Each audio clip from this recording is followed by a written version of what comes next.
Welcome to episode 1 of the Teacher Talks. Today we are here with the woodworking teacher, Mr. Campau, and just to interview and ask him a few questions about how the wood shop, how it all works, and everything. So, first question I wanted to ask you is, what interests you in woodworking? It started out when I was in junior high. I started taking a woodworking class with a gentleman named Mr. Rose at Airport Middle School. Then I found out my grandfather was a master cabinet maker when he was younger. And then ever since then, I started doing all kinds of projects with wood. Then it kind of flourished from there into high school, and at the high school level, I ended up winning the state of Michigan. And I was kind of really good at this, so it just kind of flourished from there. Okay, cool, nice. What opened your idea to teaching a woodworking class? The gentleman I learned from. I'm a Chippewa Valley grad. Dakota wasn't built yet. The guy that taught woodworking at Chippewa Valley High School was my mentor. I wanted to be just like him essentially when I was in high school, and then I said to him, well, what do I need to do to own a cabinet shop and be a woodworking teacher for Chippewa Valley School? So he brought out this brochure and said, this is where you need to go to university. So I followed that path, and then he mentored me all the way through college. He kept in touch, and then the first couple years I taught, or I taught somewhere else. Before I came here when he retired. Okay. Yeah. Kind of cool. Okay. Living the dream, baby. Yeah. How long have you been the woodworking teacher here? Here at Dakota, this is my 19th year. Yeah, a little while before you're born. Yeah. It goes by like that. Yeah, right? Yeah. Were there any other, when did Dakota open?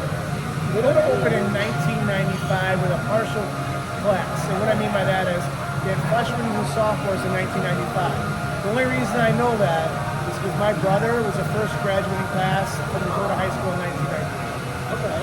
But one of the original programs that came over here to Dakota High School was the cabinet making woodworking program. Okay, nice. Yep. Okay.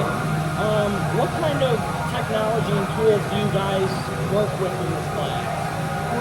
We work with quite a few different, I guess you call it technical pieces of equipment. I mean, we have a lot of analog pieces of equipment, but like, if you look right here, this is a CNC machine.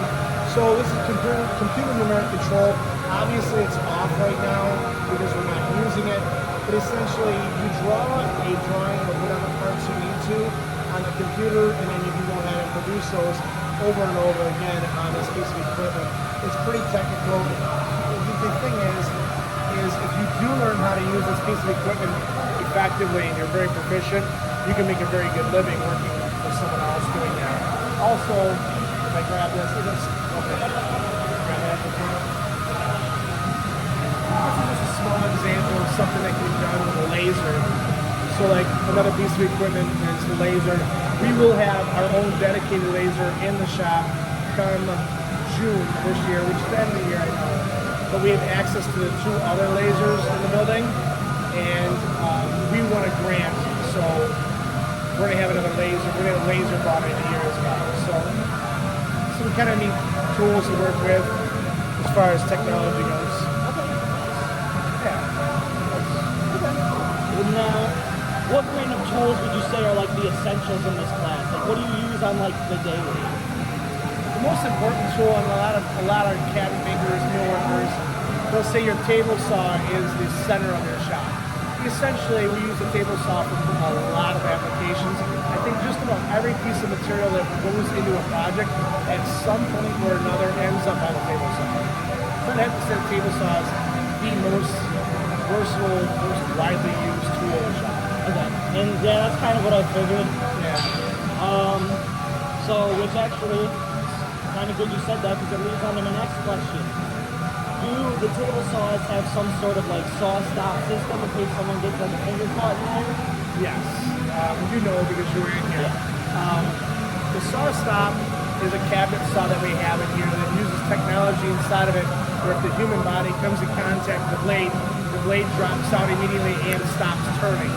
And then this all happens 10 times faster than an airbag going off the car. So essentially it's the safest piece of equipment they can find in the woodworking shop. Yeah. Okay. Now I know like juniors and seniors for the sophomores and freshmen, like what kind of projects do you do with them to get them better? That's a good question. Is we just had a curriculum change at state level, and what we're going to go dedicating to is a one project for the year, but they're going to work on several other projects.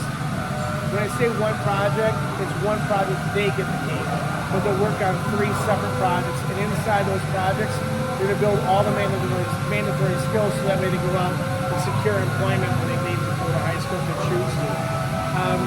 The thing is that one project they'll make, they're going to get the vote on it. I'll pick 5 different candidates and projects, and then those students will vote on it. Whoever has the most votes, that's what every student will make. So it could be anything from a small table to a small wall cabinet, something along those lines. Okay. So, what is the most impressive thing you've ever seen a student make in this class? That's a really loaded and difficult question to answer. We've done many projects throughout my tenure here in the 19 years. We've done boats, dressers. We've had students earn trips to Las Vegas for national competition. We've had students place in national competition where they've been in magazines and books and things like that. I can't really say that there's one that's my favorite. There's several that stick out in my mind, probably about 50 or 60 projects. It's quite a few, but I can't say just one. Okay. You know, it's a fair question. I get asked that often, but unfortunately I can't answer it truthfully because they're all very, very complex, but they're just different. It's apple to orange. Yeah. I got you. Okay. So this one should be a little easier for you then. What is the most impressive thing you think that you've made? Same thing. Yeah, really? Yeah. I mean, for instance, I'm currently building a kitchen for my home out of quarter-sawn walnut. I've done different things for clients when I usually run a business. I've worked in an architecture millworking company. We've done some pretty elaborate things. So unfortunately, it's not an apple-to-apple thing. The one thing I do have to say I enjoy is watching my students. That's my favorite project. My favorite project is my students. My students are my project. So when I see them be successful and they leave high school and they secure employment and they do a really good job, Okay. So that was all the questions I had, but he does this thing in Student Spotlight where he asks, what is some advice that you would give to others? Like a good piece of advice that you could give to others? most important thing, especially in our generation, is to make sure you show up.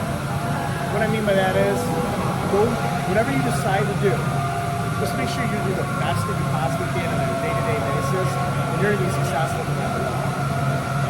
Okay? I mean, it's the biggest thing right now with employers. All right. Okay? Yeah, well,